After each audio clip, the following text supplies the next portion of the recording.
This is the Automotive Repair Podcast Network.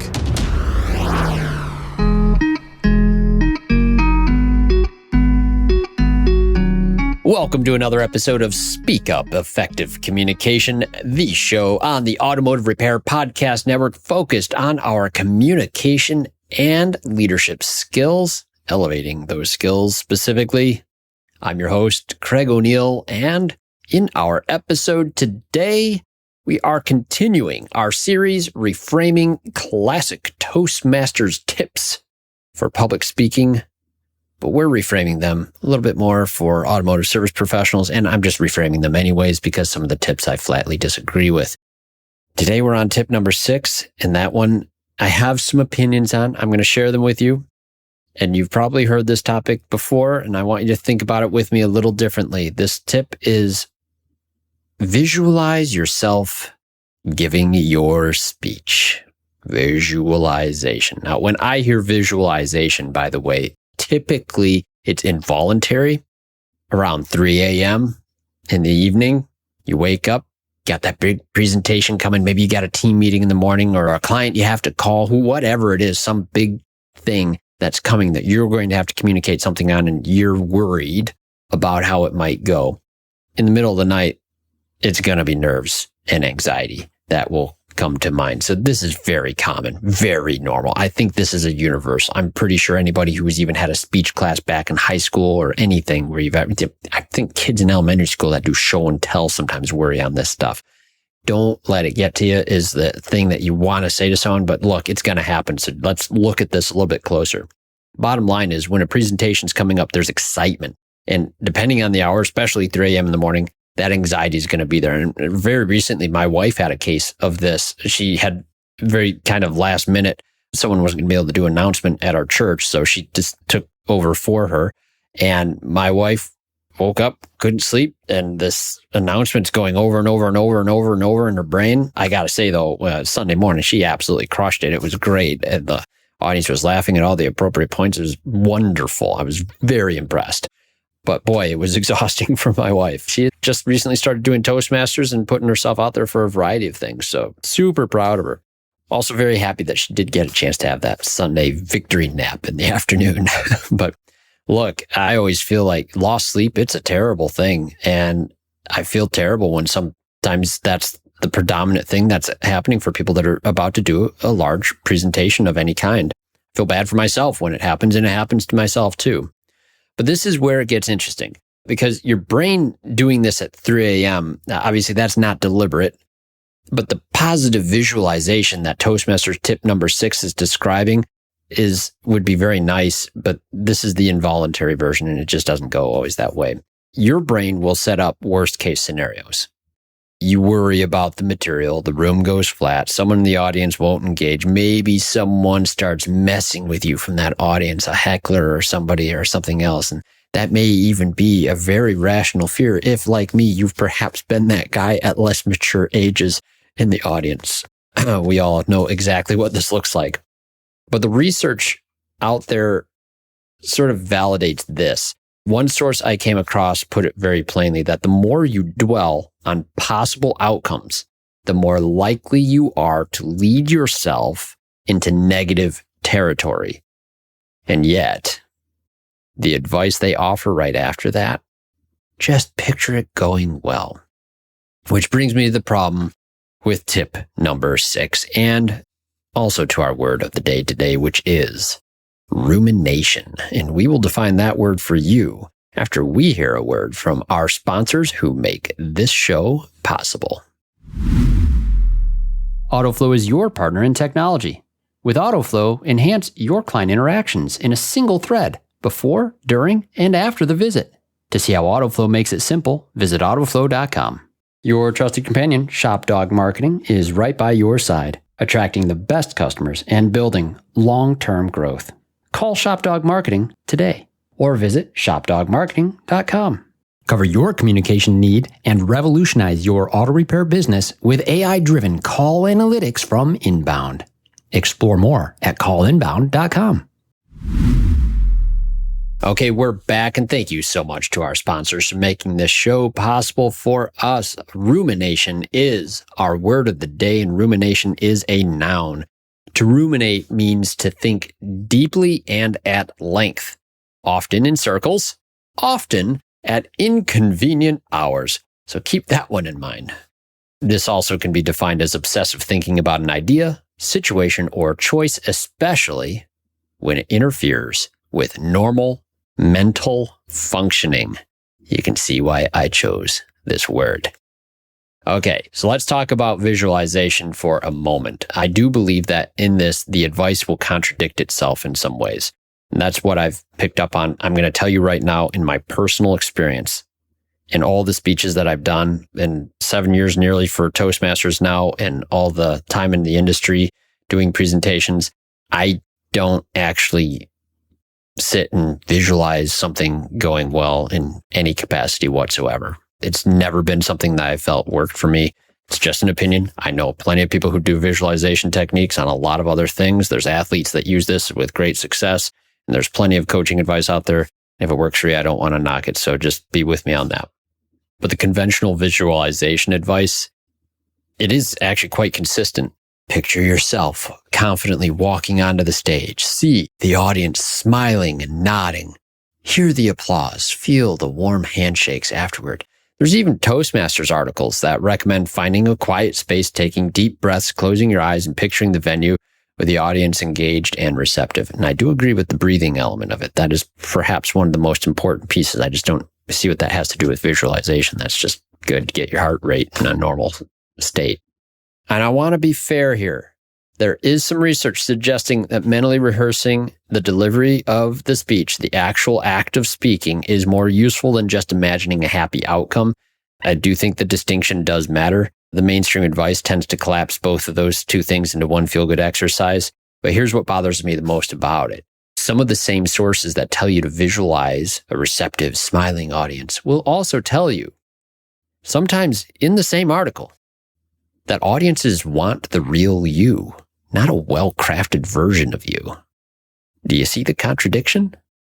They're asking you to mentally rehearse performing for an imaginary audience that doesn't exist in order to connect authentically with a real audience that will.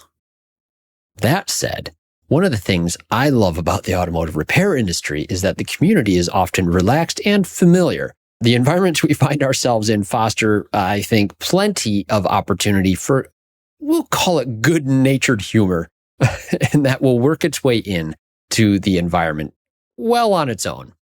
Literally today, I had a training session. It was a one-on-one training session with a mechanical specialist at one of my clients, and I'm recording this on the 26th here of February. I was working with this guy, and we were talking about doing video in digital inspections. It's a topic I've been talking about recently and I've done a recent webinar on. This guy says to me, so man, the only time I ever do videos is when I'm recording a rap track. Thing is, all right, he tells me this. I lit up. I mean, I was actually genuinely excited. I told him, dude, I will pay you money if you do a video inspection in a rap. And I was clearly serious about this, and I absolutely was. Then he pretty much had no choice but to admit to me that he doesn't actually rap. He was just spinning a yarn, so to say. He was messing with me, 100%. But I wasn't fazed by it. And frankly, I was fully ready to Venmo him cash money for a rap video inspection recap. And I'll throw that out to our loyal listeners today. Email me a video inspection on an actual vehicle narrated in a rap. I will put $20 in your pocket. But I get full rights to share the video, by the way. Now, that example today, that was just a one-on-one session, right? Imagine an audience full of these characters, and you understand what it might be like to stand in an audience sometimes within our industry. But this was just me and one mechanical specialist. And I'm 1000% certain that he went back to work after our session and he told his coworkers exactly what he said and that I bought it hook, line, and sinker, right? Whatever. Any trainer who spends a regular time in front of mechanical specialists knows this dynamic. You take a group of kinetic learners, people who are most alive when they're hands-on learning something, you put them in a classroom chair or a desk chair in front of a computer screen, and they're going to entertain themselves one way or another. You are either part of the entertainment or the target of it. Personally, this year, and I think this relates to this topic well, I'm stoked for Vision this year. I'll be speaking at the GSTA track. That's the General Service Technician Academy. That's younger mechanical or service specialists, people newer to the industry, and I get to talk to them about digital inspection processes, a topic I'm very passionate about. But look, no amount of visualization, no quiet room, no deep breaths, no imaginary nodding audience is going to prepare me for that room. My 20 years in the transmission industry has prepared me for that room, as well as my years of youth spent in an audience just like that myself as one of them in the chairs. What prepares me is knowing my material, understanding who I'm walking in to talk to, and having done these reps, just showing up as myself with experience that I know can positively impact their careers if I can connect with them. Because here's what I've learned. You cannot visualize your way to earning respect. Respect is earned in real time with real people by being real. You just can't visualize it into being. It may help you just try to be in that spot to do that. And I understand all that. I just feel like there's more to this. It's time for today's Suck Less Spotlight from AutoFlow. Today's spotlight is on advisor eye twitches. Listen, clients like to stay informed throughout the repair process, and studies indicate clients are most satisfied receiving text updates versus phone calls. But call you they will, interrupting everything from estimating to quality conversations and your game of solitaire. That is, unless you text them first using AutoFlow. With AutoFlow's automated text updates, your phone only rings for the right reasons. That way, with less phone interruptions, your eye twitch will definitely suck less. For this and more things that could suck less, visit AutoFlow.com. Looking to drive more customers to your auto repair shop? Trust ShopDog Marketing to be your reliable companion with AI-powered customer-first marketing, websites, and high-ranking local search. Maximize your reach with our mobile-first and voice search expertise. Car counts are like ice cream. Sweeten your revenue with ShopDog Marketing. Grab our free guide to learn how AI can drive more repair orders every day. Don't miss out on this chance to boost your business. Visit shopdogmarketing.com. Every professional auto repair shop needs a trusted communication partner. At Inbound, our established VoIP platform is backed by years of industry experience, guarantees reliable connections, and is combined with cutting-edge AI-powered analytics. We deliver actionable insights that support your business growth. With Inbound, you get more than just calls. You get a smarter, more efficient operation. Get Inbound on your team today and see how we can transform your business. Visit callinbound.com. Let's talk about something, we'll call this the credential slide trap. I feel like there's another piece that comes into these sort of equations that is sort of a parallel to this topic, but there's an ongoing debate. This could probably be its own episode, and I could bring in 3 different people with 3 different opinions on the matter. But there's this drive I see for some people to put their credentials right up front on a slide with all of their experience, schooling, education, you name it. Some speakers, especially those who've been told to establish credibility, right? They'll open with that slide and all the bullet points and credentials, years of experience, certification. The whole resume is on there. And I understand the instinct. Before you walk into a room, especially if you imagine it being tough, you want to pre-establish that, yeah, you belong there. But here's the thing. The audience has heard all of this before. All of us have sat through one of those slides. And I think most of us have, maybe there's occasionally someone with really unique experience that's like, okay, really cool. I am listening. That can happen. Totally acknowledge this. But we also see this as something of a trope. And conventional wisdom in most of the public speaking training I have seen is that that is an unnecessary thing. In a room full of mechanical specialists who have excellent instincts for sniffing out authenticity, leading with your resume, I feel can actually undermine the credibility you're really trying to build. What works instead is just let your knowledge come out naturally. And I might say something in the middle of the class about my 20 years in the transmission industry. I dripped it in earlier. I'll do that. But it's always in passing. And as context, it's for a point typically that's being made. And that will land completely differently than a slide with bullet points announcing it. That's the real difference on all of this. And stories, when you're telling a story that trickles in elements of your experience that you've accumulated or training or studies that you've done, that's going to resonate a lot better than having a slide with the content on it. So the conventional wisdom actually is on the right side of this one. Just go into the topic. You're qualified. You're there because you were qualified. Lead with value, not with the credentials. And notice both of these things, visualization and credential slides, have in common. So they're both about managing how you are perceived. They're both focused on you. And at some point, you have to let that go because it isn't about you. So let's reframe tip number 6 fully here. Instead of visualizing yourself giving your speech, be yourself and give the speech. Now, I'm not saying there's no value in any kind of mental preparation. There's, for example, a service advisor or trainer I know suggests using a small mirror at the desk, teaching people that before they pick up the phone, they glance at it, they smile, they see themselves smiling, and they make the call. And as you all have heard before, you can hear the smile on the other side.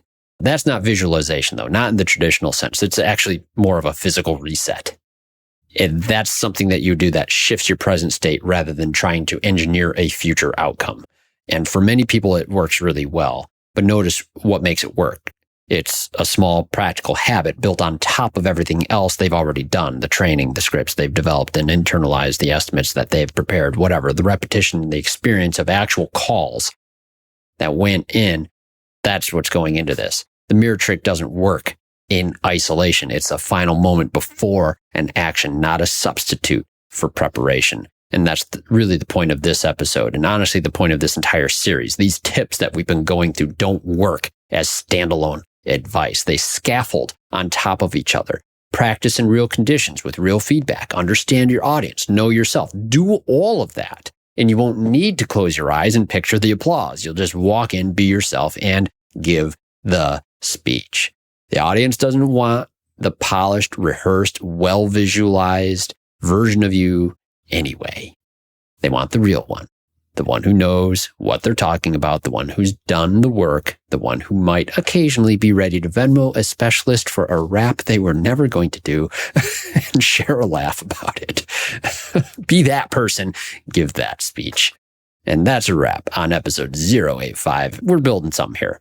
A framework that actually holds together, where each piece supports the next. I hope you're finding it very useful. If you have something to add, something you're curious about, something you'd like to talk about, either here on the show or just in an email with me, email me here at speakup@craigoneil.net. That's O'Neill, O'Neill. We appreciate hearing from you on anything that helps or suggestions on topics you'd like to hear us discuss on the show that will help you on your communication and leadership journey. And remember to listen up on the app. Please go download that new app and listen to all the shows on the Automotive Repair Podcast Network. There's Remarkable Results Radio with Carm Capriato, Diagnosing the Aftermarket A through Z with Matt Fonslow, Business by the Numbers with Hunt Demarest, the Auto Repair Marketing Podcast with Brian and Kim Walker, and the Weekly Blitz with Coach Chris Cott. And once again, thank you so much to our sponsors. Thank you, our loyal listeners, for joining us. Now get out there, listen up, speak up, be yourself. You've been listening to Speak Up, Effective Communication with Craig O'Neill on the Automotive Repair Podcast Network. Download our exclusive podcast app at automotiverepairpodcastnetwork.com because the best conversations in the industry start here. Check the show notes for Craig's YouTube channel and email. Let him know what topics you'd like him to speak up about. Yeah.